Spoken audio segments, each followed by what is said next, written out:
right. We're back with another episode of Love What You Do. My name is Sean Dolan, CEO of PushFire, and today we have the incredible Khrystina Shivers from Shivers Custom Woodwork. Khrystina, how you doing today? I'm doing well. Awesome. Yeah. So first things first, your last name is Shivers, and you run a custom woodworking company. And did it ever occur to you to call it Shiver Me Timbers? Actually, that is my husband's nickname from the military, so that probably wouldn't have worked out, but it's a good pun. Okay. All right. funny. Well, I tried. So Yeah. So I've seen you around in Katy. We've bumped into each other at various events. And A couple of years now. Yeah. And then you finally reached out and we had lunch, and I got to understand a little bit more about you and your background, personally and in business. And it was fascinating. And so I wanted to kind of bring you on here and share some of your story. And, there's a lot of different topics I want to cover today. But one of the first things I wanted to start with is, can you kind of share your journey of how you got into custom woodwork, what sparked the interest in that field? So we have him being in the military. He's a disabled veteran. We bought our first house in 2018. We had 8-foot openings on either side of the fireplace, and nothing would fit in there. So he's like, "Oh yeah, I can build you some cabinets." I'm like, "Okay. Yeah, sure." So Father's Day, 5 years ago, coming up, went and bought him a table saw. Ended up being a miter saw because it was wrong, and I was wrong. But I stuck all the stuff in my Camry. Tried. It was what was it? Nail guns, a little potato, whatever the hell it is, pancake, compressor, just some various tools. And he got started. He made me our first door, which is in our shop now. Our daughter painted it pink and purple, so Beautiful. It's like our first dollar.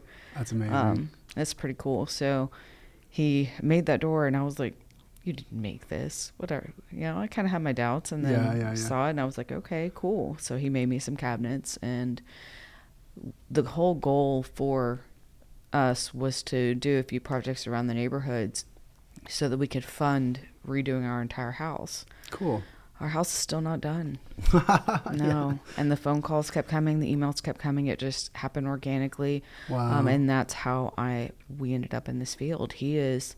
If you've ever read the book E-Myth, he is he's the expert technician. He is Amazing. The hands-on, and I'm the entrepreneur. So I saw where this could go and how it could go. So I created the business while he was still working full-time. Amazing. So I jumped first, and then he jumped shortly after. So he works for me. Cool. It's fun. Yeah. So where did y'all meet?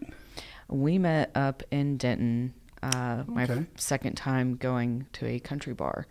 And he taught me how to dance. And It's not your scene originally? It was not my scene originally. Bars in general gave me anxiety, so I was like, nah, I'm good. Yeah. So one of my best friends, she had drugged me out to the first one, and then we met some guys, and then they encouraged us to go to this other bar. So we were meeting him at a public place. It was cool. And I ended up meeting him. He had 2 handfuls of pizza and gave me this smirk, and I was like, Okay, right. It's love. This is it. Wow. Pizza, love. You had me a pizza. Yeah. Yeah, pretty much. That's awesome. That's how we met. So tell me what's unique about Shivers Custom Woodwork and what makes your company stand out. What's unique about us is we're human beings that are doing everything by hand, and we put our blood, sweat, and tears in each one of our projects. Yeah. We have evolved and put new systems and processes in place. Something we pride ourselves on is using real material, as well as adding equity to the home, and installed in 1 to 2 days, depending on size. So we are not doing any construction in the home. So they're able to use their spaces up to the day of or the day before, as long as they clear it out beforehand. We go in, we demo out whatever's there cabinet-wise, and then we install and we leave, and then they can move in. Amazing. Yeah. Let's talk about how does being a woman in a typically male-dominated industry like custom woodwork impact you, both positively, negatively? Positively is I have a husband that understands me and encourages me and will never limit me. And therefore, because I have that type of masculine energy to balance me out, I'm able to hold my own pretty well. I don't feel like I need to force anything. I don't feel like I need to have aggressive conversations. A lot of the times they'll go in and they'll have the full conversations with my husband or our team. And then, when the decision time comes, most of them have kind of passed me over or kind of looked me over like just a receptionist. Sure. And then like, okay, well, what do you want to do? And they're like, we're not the boss. She is. And it's fun. It kind of blows their mind. Like, so right. yeah. So that's cool. I've been pretty successful. I was in automotive industry before this, and then I've managed many places that I worked before that. All the way since the beginning. I worked at a Sonic and managed that one too when I was in high school. So systems and processes are what I thrive on, and it's just worked out really well. And so awesome. So you faced a number of challenges throughout your life. We've discussed before some traumatic childhood challenges and some mental health challenges. Can you talk about how these experiences shaped you and influenced you in your life and business? The way they've shaped me is self-awareness. I didn't realize that I was doing certain things or treating people certain ways, and those were traumatic responses instead of just normal reactions to everyday life. So I was diagnosed with CPTSD, depression, and anxiety. I was started getting medicated back in December, and I have figured out very quickly that I do need it. As much as I didn't want to be on it, I do need it for the phase I am in my life now. While I work on my neural pathways and rechanneling my brain to realize I'm not in that fight or flight. My body couldn't tell the difference between a workout and a full-blown attack. So that's where my nervous system was, my adrenal glands, cortisol levels. So I've done a lot of health things to get myself back to a better place, not only just mentally but physically as well. Trauma is stored in the body, so it's very complex, and it probably needs its own podcast moment. So there's a lot to it. If you could, when you say workout, like would you have a anxiety attack after a workout? I mean, what was pretty much it's my heart rate would elevate above normal levels. Like we're talking 130, 140. Very much above normal levels for just a normal workout. I would have blurred vision, numb hands and feet. It's almost like I would say maybe even more towards a seizure type experience. So it took a long time for it to build up to those levels. It's having those levels for a consistent amount of years where the CPTSD comes into place. So it took a while for that stuff to build up. I turned 34 in August, and so I've been working on this for 3 years. From random nosebleeds, from high blood pressure, like it was combining a lot. Yeah. And what was maybe the trigger when you're 33? What was that like? If you don't mind going into it, what was that like wake up call? Like, hey, I mean, that's you've had it your whole life. Right. Or the majority of your life. And so what was that moment? That moment where I finally feel like I woke up, I was, autism and ADHD kind of combat each other. And I figured those things out on this process too. And I have both. So, and I think my daughter does too. It's just, it's fun getting to know ourselves. Just kind of add that little tidbit, and we'll explain on that more later. But I was decluttering the fridge, cleaning everything out. And I'm the type of person, if I start something, I've got to finish whatever I've started. I can't handle clutter. I can't handle things all over the place. So I was decluttering the fridge. My husband was sitting on the couch, and I just started going off. I had that trigger. My heart rate was elevated. I'm pissed off. I'm raging. I'm in that moment where I'm explosive. I yelled at him various things. At that point, I probably just needed help, and I got overwhelmed, and I got overstimulated, and it just piled up and became too much. And I probably shouldn't have even started it to begin with. I probably was in a bad mood to begin with. So I caught myself for the first time. I was like, what am I doing? Why am I mad? Why? What is happening here? So I stopped. I made myself a cup of coffee at that time. So I stopped drinking coffee. I made myself a cup of coffee, and I went into a front room, and I just sat down on the floor for about 20 minutes. I sat there, I relaxed, I started breathing, and then I lost it, started crying or whatever. I feel like I finally let go of whatever it was, and not completely, because it's impossible to just let everything go completely. But to manage it. Yeah. So after that, I asked him to come in there. He sat next to me, and he told me for the first time that he had been surviving me. And I apologized for the first time. I can't tell you how many times I went off on him, and he had nothing to do with it. Sure. He is always there for me. He's always helping. He's always doing certain things, and he carries a whole bunch of responsibility when it comes to things. Yeah. So I apologized for him for the first time, not even realizing that I never did. And it's that self-awareness is what brought me out, and it started a crazy journey. And I mean, there were other things that led up to it. Finding my father on Ancestry, him rejecting me, Told me about that. Death of a step parent. Like, there are certain things that really hit hard that led to that next step. But that was the first time I felt like I actually woke up and stopped getting on that hamster wheel or that cycle. Yeah. I've worked with a lot of people in recovery, and it's kind of that like rock bottom moment, you know, that moment where you finally see yourself and you're able to see you sort of outside yourself and like really objectively look at it instead of being like in yourself and in your emotion. You can kind of step outside yourself. And I mean, I feel like everyone should go through that moment in their life, no matter what their background is, to be able to really objectively see yourself, because it's scary, and it's scary to look at yourself honestly and do like an honest inventory and the accountability, the guilt and the shame. Yeah. I feel like the guilt and the shame is one of the heaviest things, and it's the hardest thing I've processed or am still processing. Yeah. Are you being a good enough parent? Are you a good enough spouse? Are you good enough at everything that you do? The amount of guilt and shame that the previous generations have not even begun to actually face.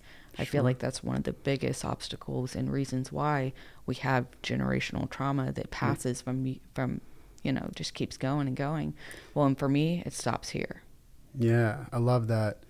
Yeah, because I find with my son, he's turning 12 this month, it's not that difficult to approach those conversations with a kid and like help them start to see at a young age, like, why do you feel that way?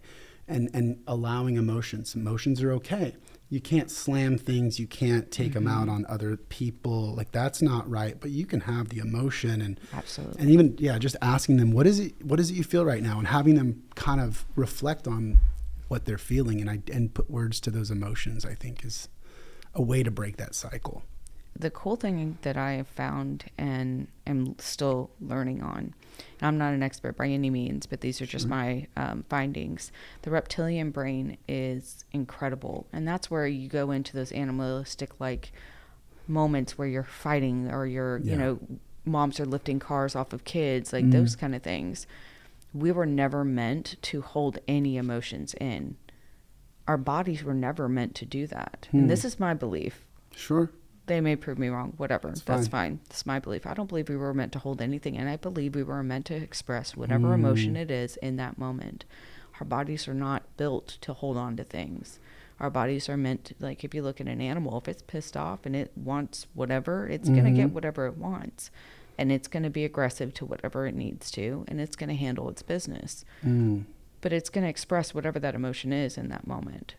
Yeah, it is also interesting that one of the things that makes us different than almost every other, well, all animals, is the variety of expressions we can show on our face without saying anything. I mean, the way we're able to communicate, that's what's kept us alive. And so, I definitely feel that. I mean, that's what therapy is. That's your and expressing. Words are powerful. Absolutely, yeah.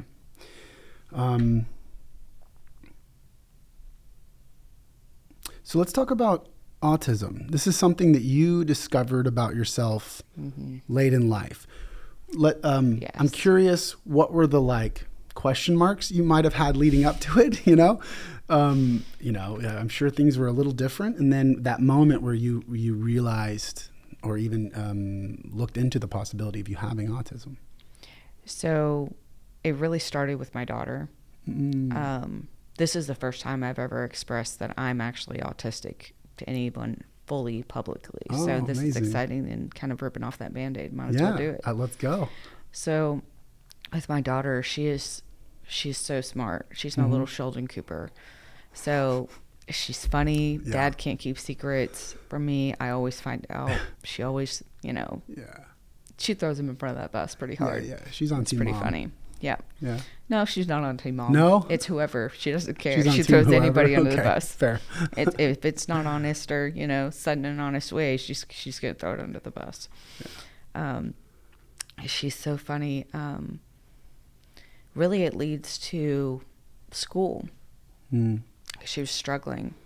She was struggling really hard in daycares and schools, to the point where she couldn't communicate with us. She was very good at communicating with us on her own, but she was not good at communicating with new places, things like that. Let me grab a drink. Sure, go for it. And what grade is she in now? She's going into 5th. Okay. Sorry, she's getting a little scratchy. No, that's okay. We edit it all we want. Yeah. So it started with Cora and her going into PreK. And we had problems in daycares before that, but there was no structure to the point where she had to go learn certain things or have any kind of curriculum. Right. So we didn't see a lot. And the teacher she had before she went into PreK was really awesome and really saw how smart she was and catered to that and really got to know her. Yeah. She went into PreK, and this teacher was brutal. She was awful. The hardest part is I was very familiar with this behavior from the teacher because of the trauma bond with my mother. I had a lot of the same reactions, a lot of the same narcissistic behavior. I'm not putting up with this. Your daughter's doing this. She's trouble. She's a problem. Yeah. So I didn't know how to react, and I didn't know how to handle it. I was like, why are you not behaving? What is going on? Right. When they brought up the autism and we went through the ARD process, I'm like, okay, let's test. What is it going to hurt? Yeah. They brought up autism, but the way my ARD went was awful. We were not expressed all the information. We had declined services because we didn't have all the information and we couldn't make an educated guess. Yeah. Or an educated decision. Sure. A lot of what they were saying, even my husband's like, well, you're describing me. And we both kind of had a hard time facing that because it was one describing ourselves, and we didn't know how to handle that. Yeah. So she didn't have any academic problems, right? It wasn't academic, and that's why it kind of flew under the radar. So it wasn't just the academic part. It was the area where she had to perform the academics. She could handle it. It was staying on task. It was certain things in explosive behavior, escape and evade, expressing her emotions, and a lot of that we ended up doing speech therapy that made a lot better. Good. Once we accepted the actual terms and accepted the ARD. Yeah. There's a lot to that. And it probably needs its own time podcast, too. Yeah. There's a lot. We could do an 8 series on you. Maybe. So that's what led you. You guys were like you were kind of seeing yourself in her and some of the behaviors. You're like, you're like, is that odd? Is that not? And then you're like, then you start looking at yourself. Is that kind of how that happened? Well, if you think about it, where does that guilt and shame come through? If you're not able to face yourself yet, how are you going to help anyone else? True. The other reason I didn't accept it for myself, and I've gone through, and tested on it and everything, and I'm very high on the spectrum. Yeah, no doubt. But so is my husband, and we're both ADHD. Wow. So we're family of neurotypicals. And it's pretty interesting because we all kind of that's have cool. our You own guys things. found each other because you didn't know. No, you didn't know at the time. Not at all. And then to find out you have more in common than you kind of, on its face you thought. Yeah. So, and we discussed some of this when we went out to lunch, but what are some of the things that you experience that you've realized aren't everyone else's experience? A lot of people, I feel like a lot of parents are afraid to accept it. And so to each their own. Not everybody's willing to accept it. I didn't. Yeah. I tried to hide it. I tried to hide it with her. Yeah. We even moved schools because I was like, you know what? No, we'll finish out this year. We only had a few months left. We'll finish out this year. We'll get her into a new school. It's the school. The school's the problem. Yeah. School wasn't the problem. Yeah. We just had to face it and actually cater and own it completely. Yeah. And when I owned it for her, I tested myself, and that was years ago. Mm-hmm. And pre-K to 5th grade, that you can do the math there. Yeah, yeah. It was quite a bit of Yeah. time. I had so much guilt and shame in myself. I was like, well, if I'm autistic, how am I going to help her? Oh. How am I going to take care of my daughter? How am I Yeah. going to be able to step up? In my brain now, I know I can fight for her. I know I can take care of it. And I know we can figure this out. Mm. I remember we were at a neighbor's house, and she had an episode where I couldn't calm her down Yeah. for the first time, and she's getting bigger, and she's 5th grade. She's Sure. almost as tall as I am. I mean, Wow. she's very tall. Yeah. And so I'm not very tall. That doesn't mean, whatever. Sure. But I had to call my husband. He got there within minutes. But for the first time in front of everyone, she had this huge meltdown. Yeah. To the point where I couldn't stop her and I couldn't help her. And I'm sitting there crying with her. I'm literally, I picked her up and I hauled her away as far as I could, put her down in a different neighbor's driveway. And she just kept screaming, and I was crying too. And for the first time, that was my life moment with her. And I was like, okay, Yeah. this is real. This is real. She's battling something, and Yeah. she doesn't know how to handle it. How do we get her the help? How do we get those things in place? Yeah. And so when 2020 hit, we were still in that 3-year window to accept the first set of terms. Mm. So we were able to get her services Good. during that time and help her navigate, which at home school, I'm not for it. What do you I'm mean? not the one. For you? I am It's not the your one. thing. Yeah. No. You got a business to run. And that's We that's did- a whole yeah. other full-time job. Yeah. So how have some of your personal struggles like become a strength for you? Like, what's kind of the upside of identifying these things versus ignoring them? What are all the benefits you get to enjoy? The benefits that I'm enjoying is the self-awareness and all the tools and things to help cope.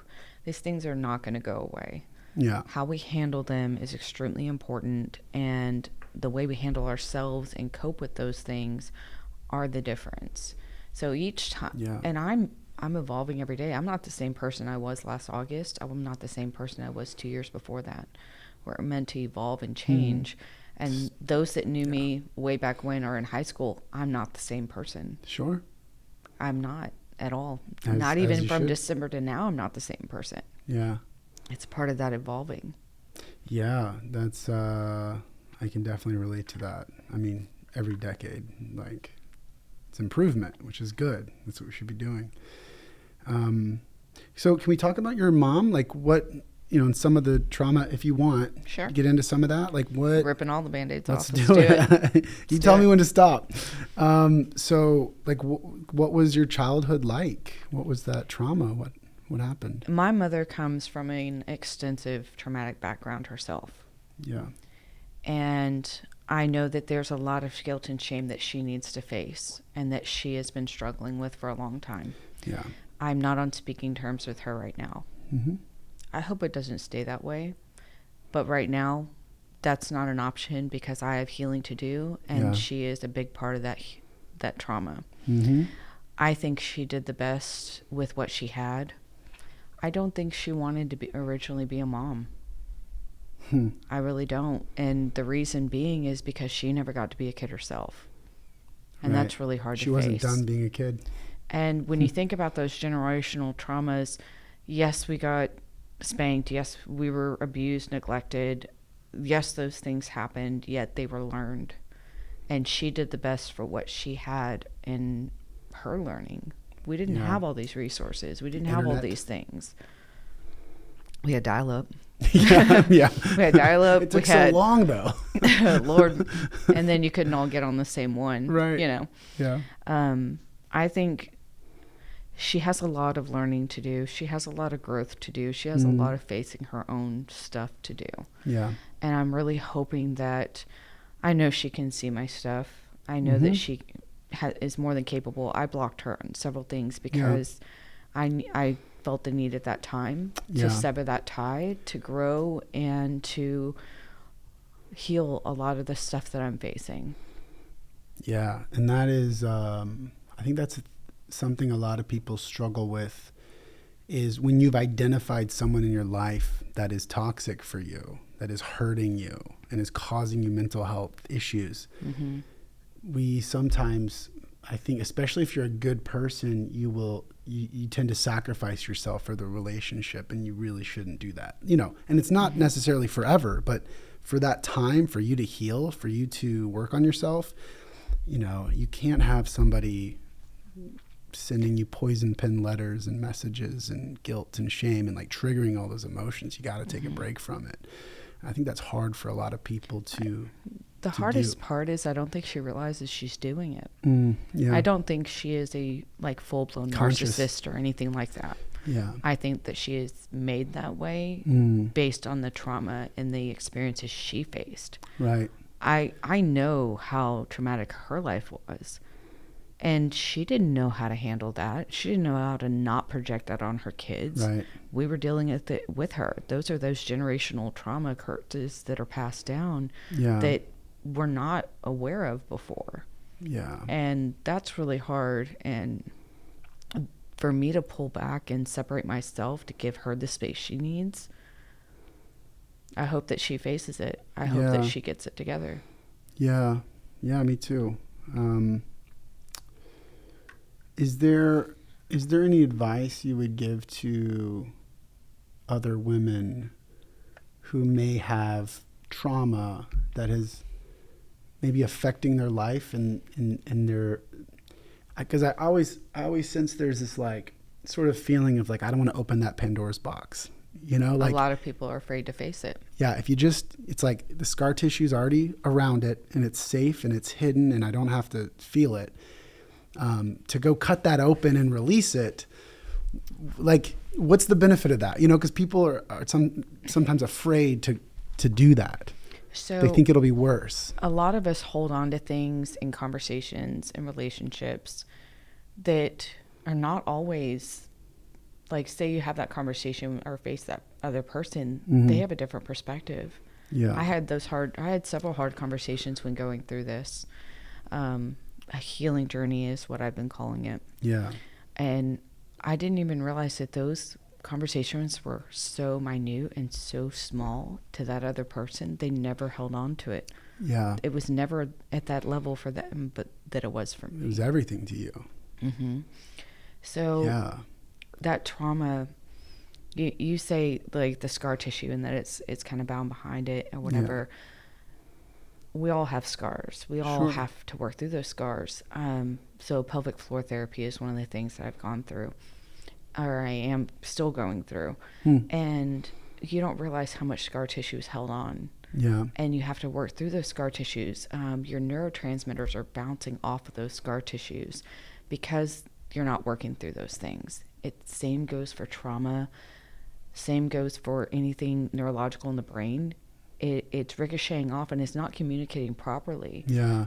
And there's so many like pathways that are, obstructed or whatever. So if you're not working through that trauma, your body remembers. You may push it down as much as you want to. The brain is very good at protecting itself and it will help you forget things. And that is what I'm finding with therapy and stuff like that. So EMDR, there's cognitive behavioral therapy. Yes. Yeah. So there's been a lot of things there. An EMDR session, just for an example, I could feel every blow that person had done to me in my body. My body was firing off left and right. And I'm very in tune with my body. Not everybody might have that same experience, but I could feel every blow from that incident that I was processing.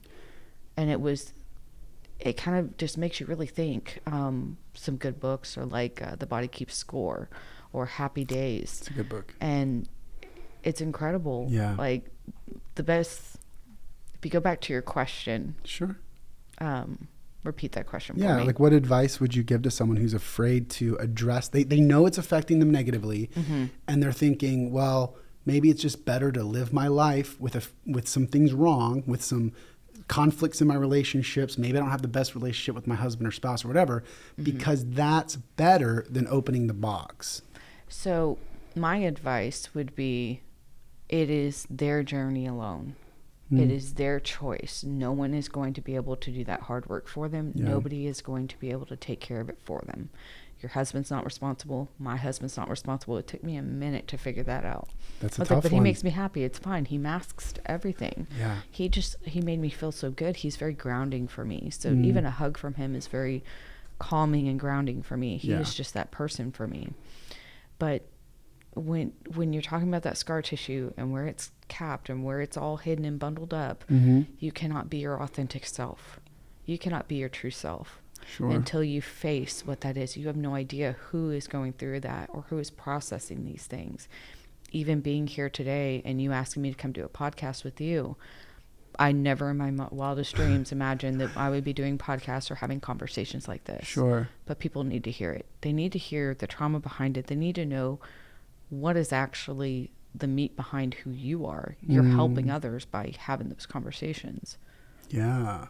So. Yeah, and there's almost like, I don't want to say a responsibility, but there's so much benefit there's so much value that you uniquely offer to the world by going through that and sharing it. And you can think, well, to strangers and podcast viewers, but to your own kids, the value, the strength. Yeah, of changing their whole life, from you just carrying on the family tradition to you ending the cycle.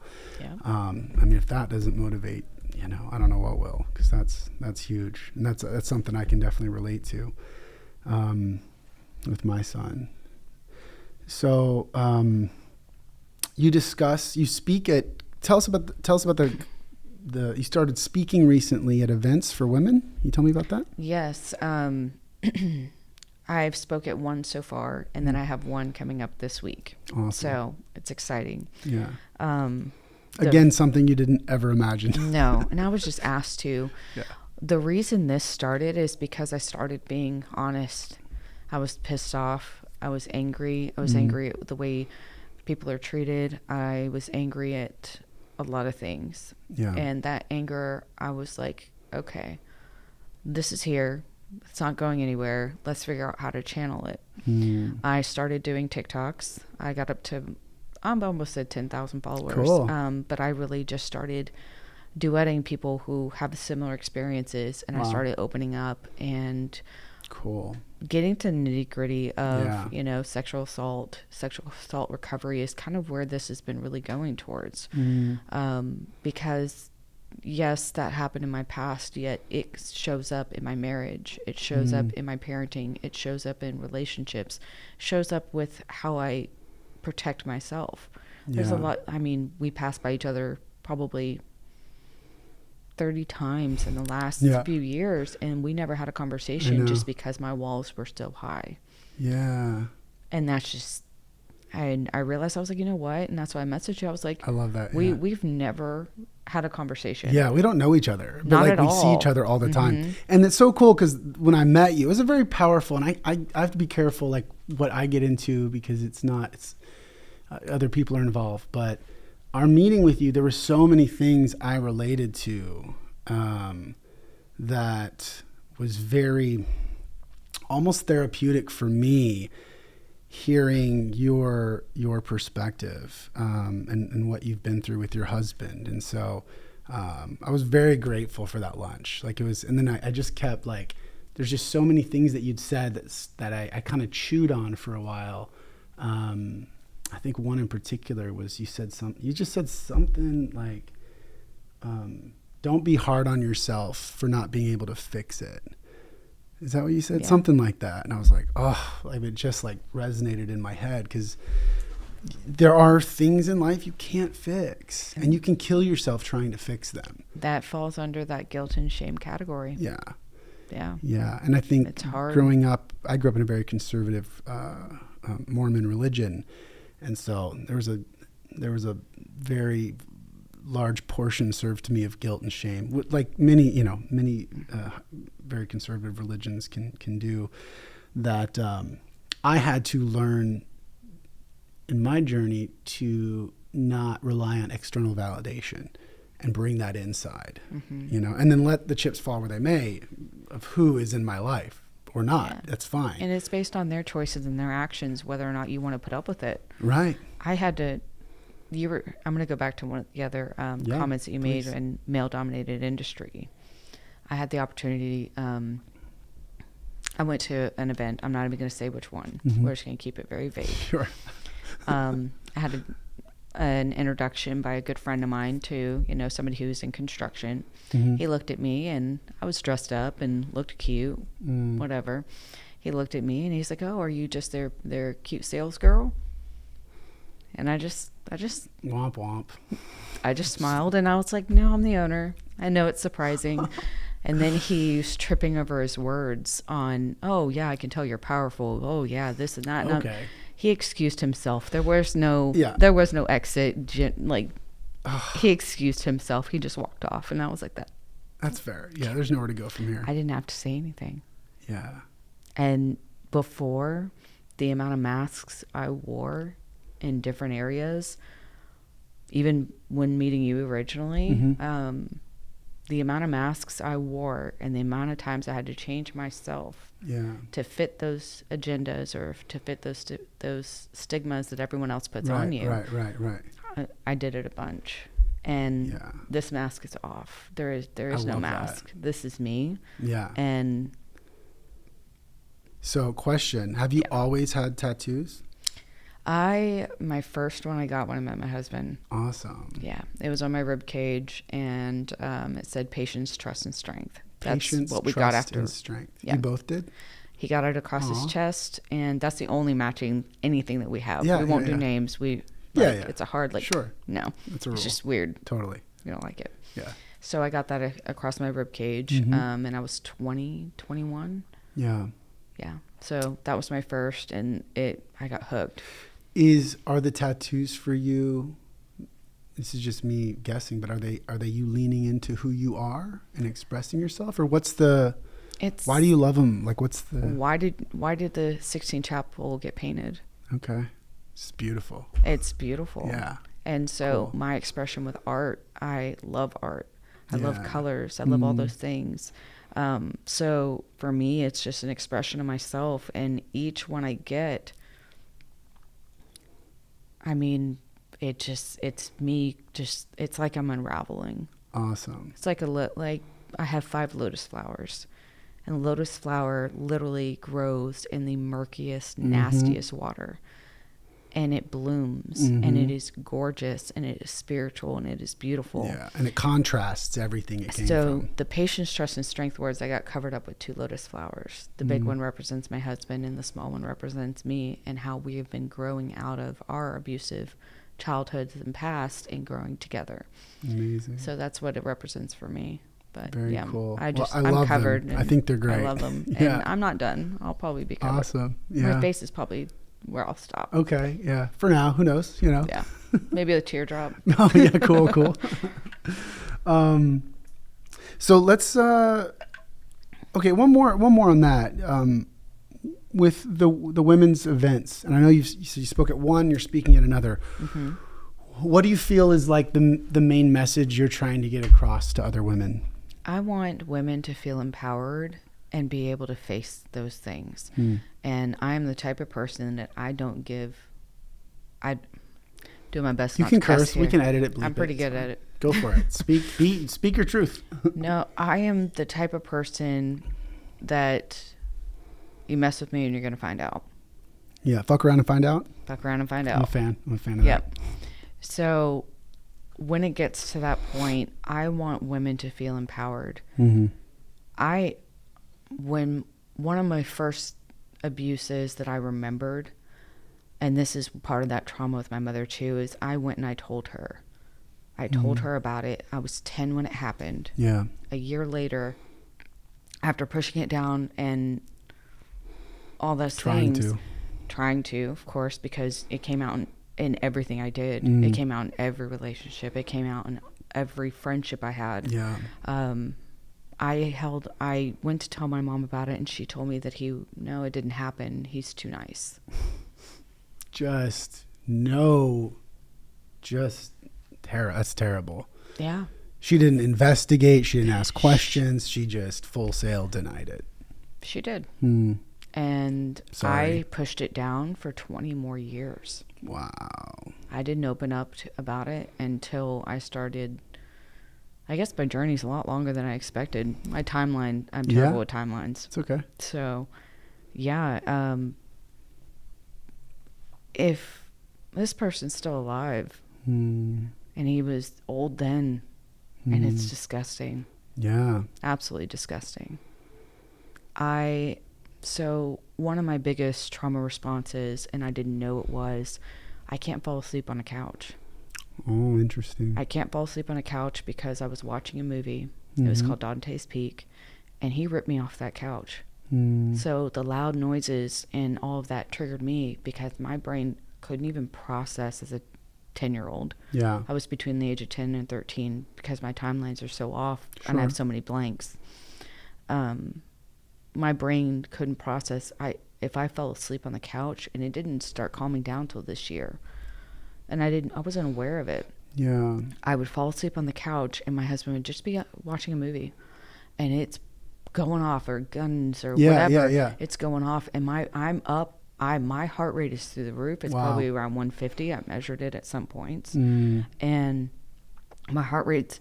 I'm shaking. I'm pulsating.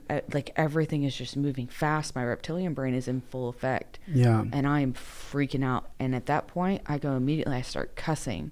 I start going off. I start fighting. I'm literally fighting for my life on a couch because I fell asleep.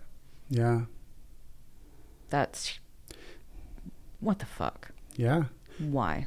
Yeah. Is it a feeling of like I'm gonna die? Oh yeah. Well, you're fighting. Yeah. And at that time I was severely abused. The next morning his wife would sleep upstairs and he would sleep in a separate bedroom. The next morning she put Band-Aids on my cuts. I had bruises. She put Band-Aids and she made me waffles. I couldn't even, at the time I was like just normalizing this. I was extremely groomed. Yeah. Yeah. Wow. For me, it was once. I don't know who else. Yeah. He could have been doing that for years. Probably. Why was I allowed to stay over? Yeah. Why was I allowed to stay for 2 weeks by myself? Is this someone your parents knew before? This is what I found out later that he was I found out later that he was a friend of my grandpa's from the military. So there was a knowing or some type of relationship there. Yeah. Yet my grandpa wasn't around. So yeah. Why were we allowed to stay over? Why were only the girls allowed to go over? Yeah. I have no idea what else happened. It's a lot. It is. How do you...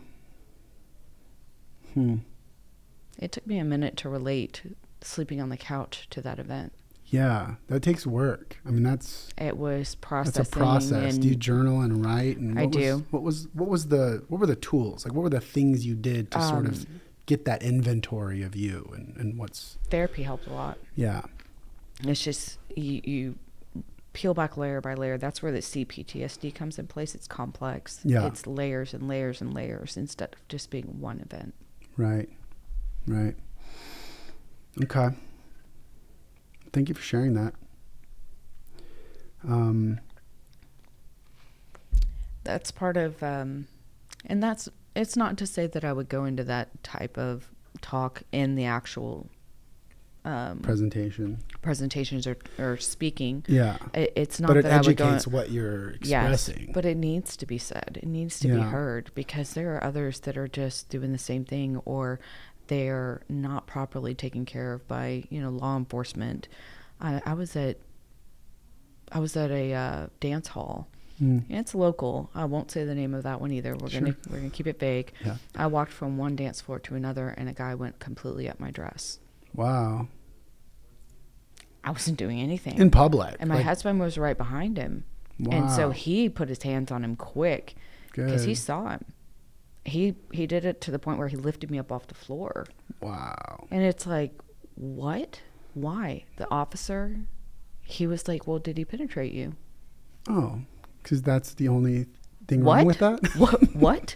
Yeah. I was like, what if that was your daughter? Why would that even have to? I lost it. And I didn't even stay around to prosecute him because I was so mortified and degraded and disrespected by that officer that I was like, he doesn't even believe me. So my husband, he's like, no, we need to stay. And I was like, I need to leave. I need to go. I went into that fight or flight, and I needed to evade. Panicking, And no, I never even got to prosecute the guy. Like, I never even got to hold him accountable for what he did to me. Yeah. And that is like, stay there. What? Yeah. Why would that officer even say that? I went off on the officer, of course. I was like, what? Yeah. But then I was like, I need to go. I need to get out of here. Was he a security guard or like he was a police officer. Oh, right. Yeah. Well, it blows my mind. But that was in 2016. Yeah. Like, this is not like, we're here to educate both the women and the men. Yeah. It doesn't just end by speaking to women. So this is going to be a lot bigger than just the women's events. The women's events are powerful and super important, and the awareness is super important. Yeah. But yeah, I was disappointed when you said you were speaking. I was like, oh, I want to go. You're like, it's women only. I was like, all right. Yeah. I'll wait for the. Well, we're gonna get there. Cool. You got to take baby steps. I'm sure you will. Figure all this stuff out too. Yeah. So, yeah. Well, that's great. But besides my husband and a few people, not many people know about that incident either. Yeah. Just bringing awareness. Well, and I think that's a big part of sort of the value you bring to others is normalizing the conversation. Like, it's okay to talk about. It's okay to talk about sexual abuse you had as a child. It's okay to talk about sexual assault you had as an adult, and the good, the bad, the ugly, all of it. Like, lay it out there, because that's the only way you heal, is to address it and look at it. Yeah. And it's different types. Most people don't realize that they're being abused or even assaulted. It goes in marriage too. Just because we're married does not mean that they can do anything. Of course. Like, it's got to be consensual, and we've got to be comfortable. Yeah. Yeah, these are good conversations to have. Mm-hmm. Trying to think of how to segue back to the business, but that's okay. No, this is part of it. Yeah, I mean, there is so much there, though. I just want to make sure that I'm getting all the points that I think are important. I mean, the other side of that is, identifying children that are being abused.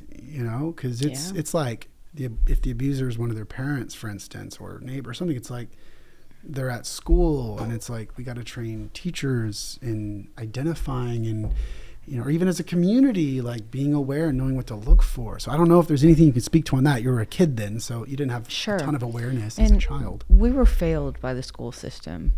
We. Yeah. Me and my siblings too. Got it. Like, we were failed by the school system. There were points where my mom didn't come home for weeks at a time. Yeah. Yeah. You would think, and that'll be its done. own. That's its own topic. Another series. Yeah. But you were by yourself for weeks. Oh yeah, and I was the oldest. How old? It started officially, like really, really started age 11, but I raised my siblings. Oh my gosh. Yeah. There were 3 younger than me. Completely just mom's checked out. That's where I get my bossy typeness, and we had to survive. We had to figure it out. Yeah. If I didn't show up, if I didn't cook, or we didn't cook together, or we didn't figure it out, that was it. And for whatever reason, she felt comfortable to leave us. Yeah. Looking at my daughter now, she's 10. I can't even imagine. She could not handle raising 3 other children at that age. Yeah. I can't even imagine. I was changing diapers. I was doing everything. If I go to the gas station, I tell my son he can't eat food because I don't want him to choke. I'm so paranoid of no eating food until I get back. Nothing goes in your mouth, So I can't even imagine leaving kids for weeks. Yeah. And he's almost 12. Yeah. So, yeah, I mean, and being responsible for little ones. Yeah, and that pressure, that responsibility to be, to put on. They deserved better. I deserved better. Yeah, definitely. Just showing up every day, just being there. Yeah. Yeah. Yeah. When I talk about that, and the reason I talk about that, you're talking about the schools and identifying. I don't care what you say. I don't care what anyone says. There are no bad kids. They don't exist. Right. Every one of these children are born so genuine, so loving. They are taught, or there is some kind of area, whether it's nutrition, whether it's learned behavior. Unidentified there are triggers. There are reasons why they're acting out. There are reasons why they're that rebel kid. There are reasons. Yeah. And if they're actually paying attention and actually getting to know these children on a real level, not an inappropriate level, there are boundaries, of course, with everything. Yeah. But if they were actually paying attention, tuned in to their surroundings and what's going on, I guarantee you will find everything. Yeah. Active listening. 100%. I do, because I've been involved in local school politics, and discussed with a lot of teachers that are like some of the best teachers, and it does come down to the amount of work put on these teachers that is not teaching, that pulls them away from the kids is ridiculous, and so it's like they're being pulled away for these testing and all these different things, where it's like we're doing all that at the expense of being able to really listen to these kids and get to know them, and even like classroom sizes, but it all comes down to like teachers' pay and allocation of resources. It's all going to the admin. It's not going to the teachers. They are stretched to their limits. Yeah. And I completely agree on that. Yeah. And topic on school is, go for it. It's a good one for me. I'm not afraid of it either. School is designed to create 9-to-5 workers. Mm-hmm. It is designed and it's required because they need people to make money. Yeah. They need people to be that workforce behind the taxes and all those wonderful things. And we can go down that rabbit hole. We don't have to. Sure. Those that know. And this brings enough awareness to that without going into the politics of it. But school to me is a joke. Yeah. STAR test, I didn't make her take it. Yeah. Come at me. Come at me. Yeah. Bring it. You want to hear something terrible? This is awful. My father had very risky surgery on his neck that like at any point he could have had a stroke. Everything went fine. And I told my son, I said, hey, Thomas, Grandpa's having a very dangerous surgery on Tuesday. We're all going to get together to spend time with him just in case something happens, but he'll be fine. And he goes, Dad, if Grandpa dies this week, it's going to really mess up my STAR test. My daughter... I was like, wrong priorities. Like that's how... But that's what they're ingraining in these children. It's insane. I know. And that is just a generic test to see what they want to do for the next year. Why? Yeah. Why are we torturing these children? Yeah. My daughter came home and she was crying and stressed. And I was like, then don't take it. And then she missed one day. We refused the first test, and then she missed the second one. They tried to make her take it the next day when she went back, and she's like, I'm not taking it. Yeah, good for her. I was like, good for you. She's like, Mom, I denied it. And I was like, good. For her. Good. Yeah, I mean, if your kid doesn't mind taking it, go for it. But if it's causing so much stress, I mean, I'm a big fan of, if you're not feeling like going to school today, we're not going to school. We call them mental health days. Exactly. And I sign a note, and too much is too much. Try me. Yeah. I get those notices about like, your son's got so many. And I'm like, I ignored them. He's healthy, so I pick that. Yeah. I pick healthy. Mental health is not 100%. Expressed enough. And even if it's just like, even if he's having an issue with a kid at school, to give one day to break and let them both let that just go away, instead of letting it escalate. Like I care about my kid first before anything else, so. It's really interesting to see you light up when you talk about the subjects that mean a lot to you. Like you can feel your energy completely change. It's nice. Yeah. It's good. Thanks. It's your passion. It is. And it's, and it's very, I mean, I don't know how much you saw, but I tried really hard to make some changes, and I feel like it made like this much of a difference. So everything has a ripple effect. Yeah. Everything, just because you made one tiny change here doesn't Yeah. mean that it is not going to be the biggest impact here. Yeah. And with our business, circling back, Sure. it has been one tiny thing at a time, Yeah. and just tackling those little things. And each time we do, we advance and we evolve. And if you look at the first time we were there, or like when we got our brick and mortar versus now, I looked in there yesterday and I was like, man, this looks great. Yeah. It's Isn't that awesome. amazing to see how it stacks And it's the little changes that make that effect. It's not the Yep. big ones. over time, and consistency, consistency. in implementing them. Yes. And like these little efficiencies make a huge difference in the long run. So I guess on that note, combining two of them, if you were queen of education, what things would you make the biggest priority to teach children throughout their primary, I secondary would school? go back to the basics. Like What do we need? Food. Teach them how to farm. Teach them how Oh, to be yeah? self-sustained, Okay. and teach them how to have good relationships. Yeah. We're not meant to hear all the hustle and bustle. Our brains are not meant to handle it. Yeah. That's why anxiety is there. That's If why it- all those if things it- are there. If it bleeds, it leads. We're literally supposed to listen to creeks and birds Mhm. and animals, and our brains are complex. They are able to handle these things, but at what expense? Yeah. So I would take it back to the basics if it was me. That doesn't mean the Stone Age. Sure. But teach them how to farm. Teach them how to be self-sustained. Teach them how How to fish. to just love and motor skills and stuff like that. And then let them figure out their own passions. What they love. Let Yeah. them find what they love, and then educate on that. Teach them finances, Jesus, Yeah. taxes. Oh, yeah. Yeah. Teach them the things that they're actually going to use in life. Sure. And then see what they're good at. And I guarantee, like, the world would be just, I think it would be completely different. Yeah. My son one time, he, I don't want to say who, but someone in his life was like, gave him some financial advice. And I said, Thomas, are they rich? And he said, no. I said, don't take advice from them. Don't do it. don't take Don't financial do it. advice.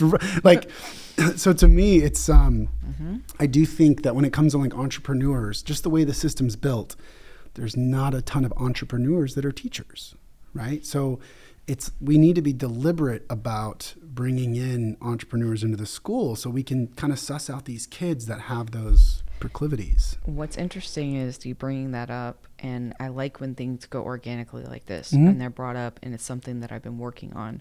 Perfect. My goals are to get with SBA, and there are grants out there to teach others to do the same thing I've done.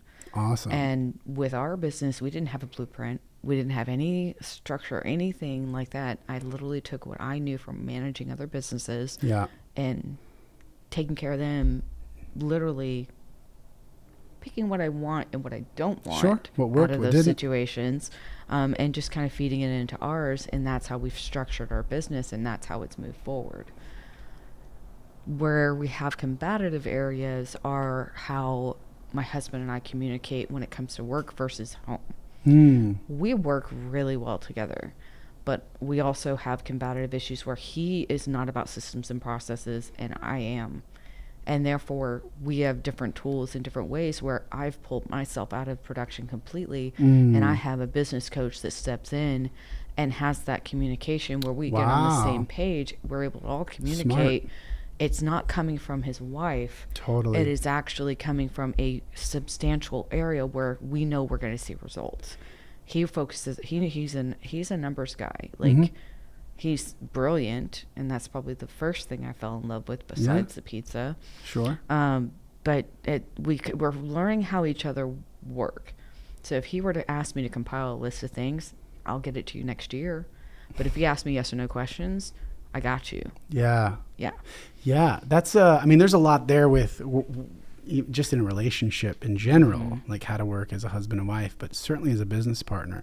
And I worked with my father for a few years, and it was very difficult. You know, we eventually had I bought him out of the business, and, but I commend you for stepping back on that, like you let someone else come in and give the directives because you realize that's, like, from a utilitarian perspective, better for the business. That's ultimately better than the ego or anything else that could prevent you. Like, no, this is my, I'm in this role, so you need to do what I say, versus like, okay, what do you need? What do I need? What does the business need? And what puzzle piece can we put in that perfectly makes this? Because ultimately we both win. And it doesn't matter where it comes from. It doesn't matter if I say it out loud. Yeah. Yes, there's pride. Yes, I want, that recognition. But at the same time, as long as the business is thriving and we're going in the right direction, that's all that matters. Yeah. It took me a minute to figure that out, though. It took me a minute to let go of the ego and the pride. Totally. We worked through it. You got there. Yeah. And a lot of people never get there. And again, that's that self-awareness and inventory and really looking at yourself. And I had to dig deep on myself for that to happen. And therefore, working on myself led into all the other positive things within the business. Where else can I apply this self-awareness? And very organically, and it was just living by example and staying consistent with myself. He was surviving me. I had to prove to him that I'm changing. Yeah. And stay consistent with that change and be comfortable, and also voice like, hey, that bothers me. This is why it bothers me. It's not you. It's this action. Yep. Before it escalates. Yes. Yeah. Catching that early. Yeah, that's big. Well, I'm very impressed with you. Everything you've been through, how you've you've come from, you have every excuse in the world, to just, I don't know, to have given up or to just make excuses or let your past sort of dictate your future. But you have completely, continued to transform yourself, and you're applying it to your family and your business. And that's incredible. And I appreciate you sharing. Is there, I guess, to wrap things up, what are your socials, your TikTok, your Instagram? Where can people follow you? ShiversCustomWoodwork.com will lead you to all those socials for the business. Yeah. We've got a new website that launched. It's massive and it's awesome. And it took me a very long time to get that together. It's always a chore. Yeah. So I'm very happy with that. So check that out, ShiversCustomWoodwork.com. And then also, for my personal, I don't even know my handle off the top of my head. I think it's K Shivers, or it's actually K Shiver Me Timbers. No. 999. Full circle. Yeah. So yeah. Okay. And then full circle. Yeah. And then what are some organizations that you are involved with in the community in Katy? So there's several, from networking type, which is BNI, to chambers, and then now getting more involved in women's networking, WGNO. There's a lot that I'm involved in. KBA. Yeah. Okay. Well, I'm involved in some of those as well. I'm sure I'll see you around. Thank you so much for coming on the podcast, sharing your story. I'd love to do this again sometime. We can maybe dig into some of the specific Break topics. Down some of those topics. For sure. All right. Thank you, guys. That has been another episode of Love What You Do. Thanks again to Khrystina Shivers from Shivers Custom Woodwork for coming in today and sharing your story. Thank you so much. Thank you for having me. Please like and subscribe. We'll see you next time. Thanks to Marco for making all the magic happen behind the scenes. And have a nice day. Thank you, guys. Bye.